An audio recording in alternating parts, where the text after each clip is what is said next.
अस्सलाम वालेकुम बच्चों, मैं उम्मीद कर रहा हूँ तुम लोग सब खैरियत से होगे और अच्छी अच्छी तैयारी हो रही होगी तुम लोगों की। बच्चों की फरमाइश थी कि सर आप IAS-37 जो है उसकी भी समरी जो है वो भेजें, जिस तरीके से जो वॉइस नोट की फॉर्म में, जैसा कि आपने IAS-10 की भी भेजी है। तो सर आए IAS-37 की जो है एक क्विक रिवीजन हम लोग कर लेते हैं। देखो, IAS-37 को अगर तुम मेरी समरी को अपने सामने रखो तो मैंने IAS-37 को 3 टुकड़ों में तोड़ा था। सही है। एक था बेसिक एरिया, एक था स्पेसिफिक एरिया और दूसरा था तुम्हारा मिससेलेनियस एरिया। सही है। सब बेसिक एरिया के अंदर सबसे पहले हमने बात की कि भाई प्रोविजन होता क्या है। कोई भी लायबिलिटी जिसके टाइमिंग या अमाउंट या दोनों के दोनों अनसर्टेन हो वो प्रोविजन कहलाता है। सही है। फिर हमने बात की थी कि यार किसी भी चीज़ को प्रोविजन के तौर पे आप कब रिकॉग्नाइज करते हो, जब उसमें ये 4 बातें पाई जाती हों। When there is a past event क्या है, दैट्स एन ऑब्लिगेटिंग इवेंट, जो ऑब्लिगेशन ट्रिगर कर रहा है एंटिटी पर। हर माजी में होने वाला इवेंट पास्ट इवेंट नहीं होता। सही है। जो एंटिटी पर ऑब्लिगेशन ट्रिगर करता है। अब ऑब्लिगेशन दो तरीक़ों से, या तो कंस्ट्रक्टिव ऑब्लिगेशन होगा या लीगल ऑब्लिगेशन होगा। सही है। Legal obligation that is enforced by the law, और constructive obligation that's self imposed one. For example, entity ने जो है वो पब्लिक नोटिस दे दिया या प्रेस रिलीज दे दी कि हम जो है वो लोगों को कंपनसेट करेंगे, that's constructive obligation, though there was no legal obligation on the company. अच्छा सर, पास्ट इवेंट हो गया। फिर दूसरी कंडीशन है प्रेजेंट ऑब्लिगेशन। प्रेजेंट ऑब्लिगेशन के बाद है रिलायबल एस्टीमेट। रिलायबल एस्टीमेट के बाद है probable outflow of economic benefits. ये 4 कंडीशन होंगी तो प्रोविजन बुक होगा, वरना नहीं होगा। सर, प्रोबेबल आउटफ्लो का मतलब क्या है? जब एंटिटी को ऐसा लगता है कि उसकी जेब से पैसे जाएंगे जिसके चांसेस मोर देन 50% हो, तो वो कहलाता है प्रोबेबल आउटफ्लो। इस पर मैंने तुम्हें एक चार्ट भी बनवाया था क्लास में कि यार ये परसेंटेजेस के हिसाब से जनरल टर्म क्या होती है और अकाउंटिंग टर्म क्या होती है और इसका अकाउंटिंग ट्रीटमेंट क्या करते हैं। मैं तुम लोगों के लिए इधर भी रिपीट कर देता हूँ। देखो, अगर तुम्हें लगता है तुम्हारी जेब से पैसे जाएंगे जिसके चांसेस हैं 0 से लेकर 5%, तो वो कहलाता है रिमोट। अगर आपको ऐसा लगता है आपकी जेब से पैसे जाएंगे जिसके चांसेस हैं 6 से लेकर 50%, तो वो कहलाता है पॉसिबल। अगर आपको ऐसा लगता है आपकी जेब से पैसे जाएंगे जिसके चांसेस हैं more than 50% up till 85%, that's known as probable. अगर आपको ऐसा लगता है आपकी जेब से पैसे जाएंगे जिसके चांसेस हैं more than 85% and up till 99%, that's known as virtually certain. अगर आपको ऐसा लगता है आपकी जेब से पैसे जाएंगे जिसके चांसेस हैं 100%, दैट्स नोन एज सर्टेन। तो probable outflow of economic benefits कब कहलाता है? When you are expecting that the chances of outflow are more than 50%। I hope तुम्हें प्रोबेबल आउटफ्लो का मतलब समझ आ गया होगा। अच्छा सर, सवाल ये पैदा होता है अगर चारों में से कोई एक भी कंडीशन मिसिंग है तो उसको क्या कहेंगे? प्रोविजन तो नहीं कहेंगे सर, उसको कहेंगे कंटिंजेंट लायबिलिटी। कंटिंजेंट लायबिलिटी का अकाउंटिंग ट्रीटमेंट क्या होता है? कंटिंजेंट लायबिलिटी को आप डिस्क्लोज करते हो अनलेस के वो रिमोट हो। ठीक है। कंटिंजेंट लायबिलिटी डिस्क्लोज होती है अनलेस के वो रिमोट हो। इसके ऊपर मैंने तुम्हें 5-6 केसेस क्लास में करवाए थे, इफ़ यू रिमेंबर दैट। ठीक है। बाकायदा मैंने तुम लोगों को वो कि भाई ये देखो, ये 4 केसेस हैं, अगर इसमें से कोई भी हिट नहीं हो रहा तो क्या होगा। सही है। तो वो तुम लोग देख लेना। आगे बढ़ते हैं। सर, ये तो था रिकॉग्निशन का। बात करते हैं मेजरमेंट की। क्या आप प्रोविजन को किस वैल्यू पर मेजर करोगे? तो 3 केसेस मैंने तुम्हें बताए थे मेजरमेंट इश्यूज़ के अंदर। केस 1, अगर तुम्हें ऐसा लगता है कि तुम्हारे पास more than 1 course of action है, तुम चाहो तो कोर्स ऑफ एक्शन ए भी कर सकते हो, तुम चाहो तो एक्शन बी भी कर सकते हो। तो जिस एक्शन में लोवेस्ट आउटफ्लो होगा तुम वो वाला ऑप्ट कर लेना, उससे प्रोविजन बुक कर लेना। फॉर एग्जांपल, इसके ऊपर मैंने तुम्हें कि एग्जांपल दी थी कि अगर तुम पर केस हुआ है, तुम्हारा लॉयर बोलता है आप चाहो तो आउट ऑफ कोर्ट नेगोशिएशन कर लो 5 मिलियन में, और कोर्ट में लड़ो तो 15 मिलियन में, तो आप अपना प्रोविजन कितने से बुक करोगे? 5 मिलियन से। सही है। केस 2, सिनेरियो 2, एक्सपेक्टेड वैल्यूज़, कि sometimes there is a possibility कि आपके पास एक ही कोर्स ऑफ एक्शन हो मगर उसकी इंटेंसिटी डिफरेंट हो, तो उस केस के अंदर आप एक्सपेक्टेड वैल्यूज़ यूज़ करते हो। इसके अंदर एग्जांपल वारंटी का प्रोविजन हो गया, इंश्योरेंस क्लेम्स प्रोविजन हो गए। सही है। फिर तीसरा है टाइम वैल्यू ऑफ मनी, कि आप प्रेजेंट वैल्यू पर लेकर आते हो। अगर तुम्हें ऐसा लगता है कि तुम्हारी जेब से पैसे जाएंगे जिसमें जो कि आउटफ्लो जो होगा वो एक्सपेक्टेड है कि वो 1 साल के बाद होगा, तो स्टैंडर्ड बोलता है कि देखो फ्यूचर वैल्यू को you need to bring that future value to present value. ये 3 केसेस थे। इसकी बेस्ट एग्जांपल जो है वो डिसमेंटलिंग कॉस्ट की है। सही है।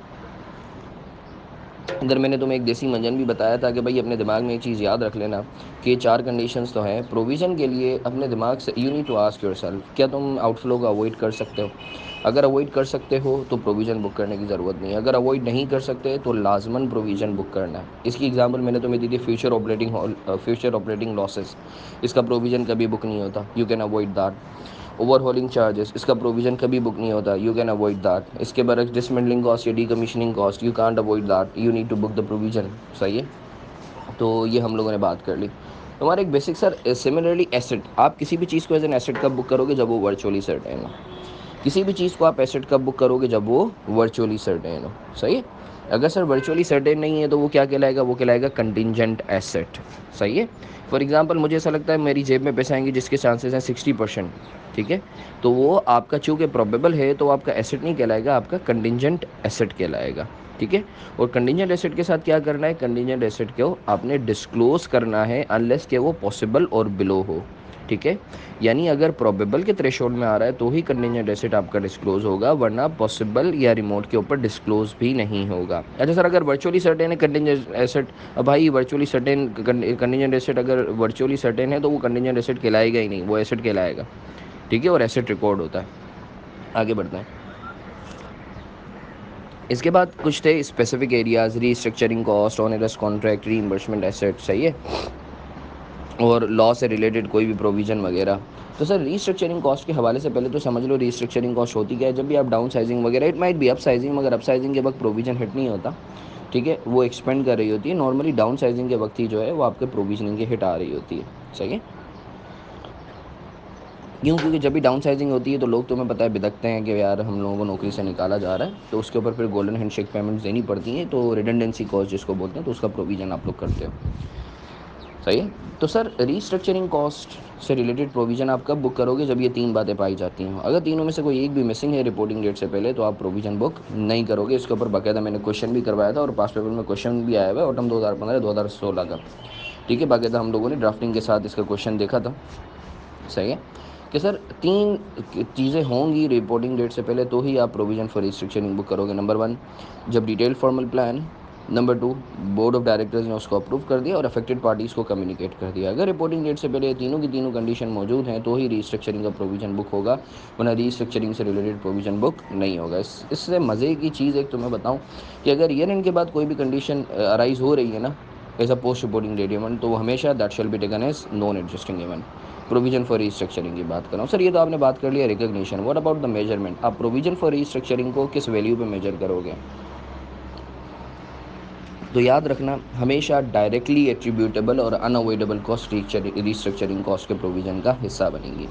डायरेक्टली एट्रीब्यूटेबल और नॉन अवॉइडेबल, इसका मतलब है स्टाफ ट्रेनिंग कॉस्ट नहीं बनेगी, रीलोकेटिंग कॉस्ट नहीं बनेगी, मार्केटिंग कॉस्ट नहीं बनेगी, advertisement cost provision for restructuring का हिस्सा नहीं बनेगी। इवन के एक्सपेक्टेड लॉस ऑन डिस्पोजल भी प्रोविजन फॉर रिस्ट्रक्चरिंग का हिस्सा नहीं बनेगा। ठीक है, ये हो गया। सर लॉ से रिलेटेड आप प्रोविजन कब बुक करोगे? जब एक्चुअल ब्रीच हो जाए। सही है, जब एक्चुअल ब्रीच हो जाए उस वक्त लॉ से रिलेटेड प्रोविजन बुक कर लेना। ऑनरस कॉन्ट्रैक्ट, ऑनरस कॉन्ट्रैक्ट क्या होता है? जिसमें 2 बातें पाई जाती हैं, रेवेन्यू कम हो, कॉस्ट ज़्यादा हो, अनअवॉइडेबल, और नंबर 2 नॉन कैंसिलेबल हो। नॉन कैंसिलेबल का ये मतलब नहीं है कि जान छुड़ाई नहीं जा सकती। यस, आप जान छुड़वा सकते हो, मगर you would have to pay some sort of penalty. Onerous contract 2 conditions, cost ज़्यादा, रेवेन्यू कम, नंबर 2 नॉन कैंसिलेबल हो।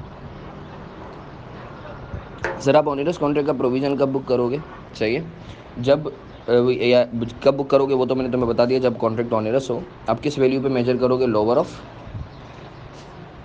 Unavoidable cost to complete the contract और penalty to cancel the contract. यानी तुम देख लोगे यार तुम्हारी एक्सेस अनअवॉइडेबल कॉस्ट कितनी है और पेनल्टी कितनी है, दोनों में से जो भी छोटा हो उसके ऊपर, या जो भी लोअर हो उससे प्रोविज़न बुक कर लेना। For example excess unavoidable cost to complete the contract है 5 मिलियन, पेनल्टी है 2 मिलियन, तो तुम अपना प्रोविज़न 2 मिलियन से बुक कर लेना। सही है, फिर आ जाती है reimbursement asset. Sir reimbursement asset क्या होता है? फॉर एग्जांपल तुम्हें किसी को देना है और उसी के ज़ुमरे में तुम्हें किसी से लेना है, तो जो तुम्हें देना है उससे रिलेटेड तो आउटफ्लो जो है उससे रिलेटेड तो प्रोविज़न बुक करोगे, जो लेना है उससे रिलेटेड रीइंबर्समेंट एसेट बुक करोगे। रीइंबर्समेंट एसेट याद रखो उस वक्त बुक होता है जब वर्चुअली सर्टेन हो, वो अपने प्रोविज़न से कभी भी एक्सीड नहीं कर सकता। सही है, और नंबर 3, बैलेंस शीट के अंदर प्रोविजन और रीइंबर्समेंट एसेट आपस में कभी भी सेट ऑफ नहीं हो सकते। पीएनएल में जो है वो सेट ऑफ हो सकते हैं, इनकम और एक्सपेंसेस इनके, मगर बैलेंस शीट में अलहराम कभी भी सेट ऑफ नहीं हो सकते। तो ये स्पेसिफिक एरिया था। फिर है मिसलेनियस एरिया। मिसलेनियस एरिया में सबसे पहले जो है प्रोविज़न एक दफ़ा बुक कर लिया तो क्या पत्थर पे लकीर हो गई? It can be reverse, it can be change. नहीं, ऐसा नहीं है, इट कैन बी चेंज। सही है। That's based on the best estimate available at that time. आज मुझे लगता था कि 50 का आउटफ्लो होगा तो हमने 50 से प्रोविज़न, कल लगता है नहीं यार 100 का होगा, 50 से और कर लो, फिर लगता है 80 का होगा, 20 से रिवर्स कर दो, फिर लगता है 70 का होगा, 10 से और रिवर्स कर दो। It is subject to change.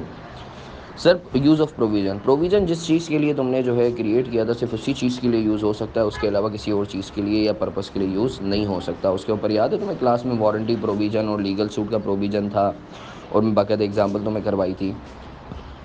Joint and several liability का कॉन्सेप्ट, वही पार्टनरशिप वाला जो मैंने तुम्हें बताया था। ये कंपनी है, कंपनी बी कंपनी सी ने जो है वो एक पार्टनरशिप बनाई है।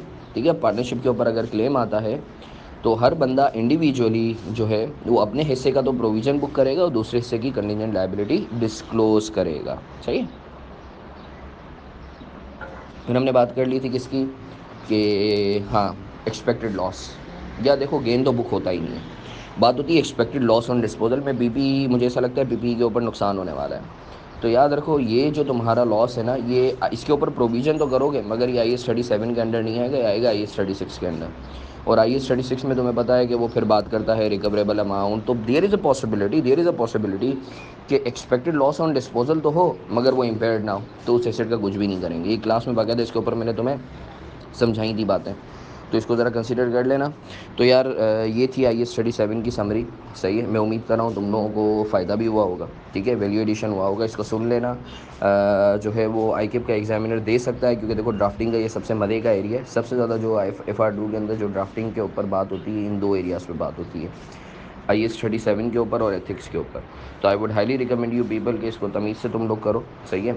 अच्छे से तुम लोग करो। मुझसे कुछ पूछना है तुम लोग जो है मुझे मैसेज कर दो, मैं जैसे ही मेरे पास टाइम होगा, सही है, मैं तुम लोगों को ज़रूर बता दूँगा। और बहुत सारी तुमने दुआएं करनी है मेरे लिए। सही है। तो फिर इंशाल्लाह जो है मुलाकात होती है। अगर मुझे मेरी कोई ज़रूरत हो किसी भी हवाले से, तुम लोगों को कोई चीज़ पूछनी हो तो डू टेक्स्ट मी। मेरे पास जैसे ही टाइम होगा तो मैं रिवर्ट बैक तुम लोगों को करूँगा। जज़ाकल्लाह। दुआओं की दरख्वास्त।